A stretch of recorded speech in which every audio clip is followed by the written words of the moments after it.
চাষাবাদের জন্য সবথেকে গুরুত্বপূর্ণ যে বিষয় সেটি হচ্ছে পানি। আজকে আমি এসেছি গাইবান্ধা জেলার গোবিন্দগঞ্জ উপজেলার সাঁওতালপল্লীতে। চরম ভাপাপন্ন আবহাওয়া হওয়ায় এই অঞ্চলের পানির স্তরটা দিন দিন নিচের দিকে নেমে যাচ্ছে। এমন অবস্থাতেও তারা করছে চাষ, কিন্তু কিভাবে জানতে হলে পুরো ভিডিওটি শুরু থেকে শেষ পর্যন্ত দেখতে হবে।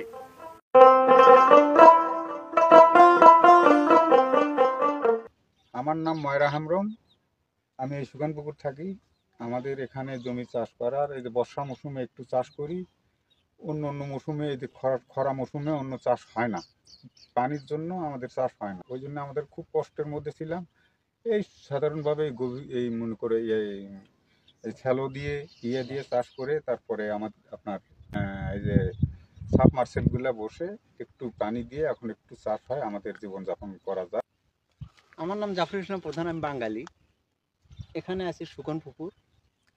এখানে আদিবাসী পাড়া, বাঙালি পাড়া, বহু প্রায় 18-19টা পাড়া আছে এখানে, আদিবাসী বাঙালি মিলে। এটা সাহেবগঞ্জ বাগদা ফার্ম। এই জমি আমরা চাষাবাদ করি, কিন্তু বর্তমান যে বৈশ্বিক পরিস্থিতি তাতে তো এই চাষাবাদে আমার খুব কষ্ট।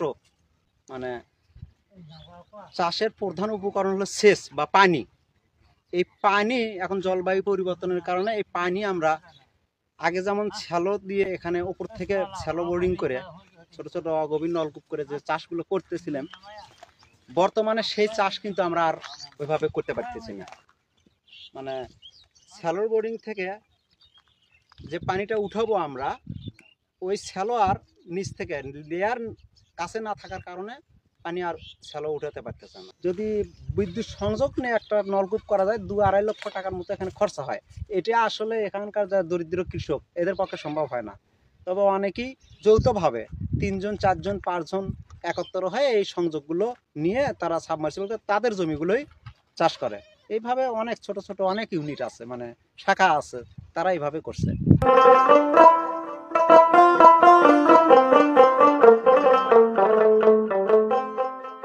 এটা মনে করো আগে যে উপরে ছিল পানিটা, এখন গরমের কারণে অত্যধিক চাপের কারণে নিচে চলে যেতে পারে, কিন্তু এই জন্য আমাদের শেষটা সাবমার্সিবল ব্যবহার করতে হবে। ইয়া নিতুম দো সোনা মুরমু, গ্রাম হলো সুগানপুকুর। সাবমার্সিবল কোরাও কাদা আদি কষ্ট জ্বালাতিন কোরাও কা আবাদ বাং হুয়ুগ কান তালেতে উনাতিন কোরাও কিদা গভীর তাপমাত্রা জাস্তি হুয়ুগ কানতে নোয়া সাবমার্সিবল কোরাও লাগি দা উডুগ লাগি ইন কোরাও কিদা আলু বেঙ্গার তারপরে কুচেন রোহাই কিদা উহরিন আবাদ কিদা অনেক বিভিন্ন মানে আবাদ লাগাইছি। এই তারপরে আদি কষ্ট গেলে তেহে কানা আলে দো যে দা কারণ তে চে আবাদ ও বাং হুয়ুগ কান তালে তেহে না। সাবমার্সিবল করার থেকে তো আমি উপকার অনেক পাইছি। ধান লাগাইলাম, বেগুন লাগাইলাম, কুমড়া লাগাইলাম, তারপরে অনেক বিভিন্ন ধরনের আবাদ আর কি হচ্ছে। এখন হয়তো সোলার পায়ে, এখন সোলার 3 জনা দিয়ে ইয়া করে সোলারে এখন আবার ভালোই হচ্ছে।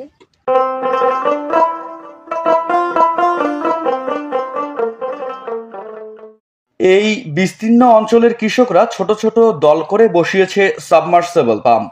কেউ বিদ্যুৎ, কেউ বা সোলার প্যানেল বসিয়ে সেচের ব্যবস্থা করছেন। চাষ করছে নানা ধরনের ফসল। জলবায়ু পরিবর্তনের প্রভাবকে এভাবেই মোকাবেলা করার চেষ্টা করছেন গোবিন্দগঞ্জ উপজেলার বাগদা ফার্ম এলাকার মানুষরা। এই ছিল আমার এলাকার গল্প। যদি এমন গল্প থেকে থাকে আপনার এলাকাতে, তাহলে অবশ্যই কমেন্টস করে জানাবেন। সেই সাথে ভিডিওটি ভালো লাগলে লাইক অ্যান্ড শেয়ার করতে ভুলবেন না। ধন্যবাদ সবাইকে।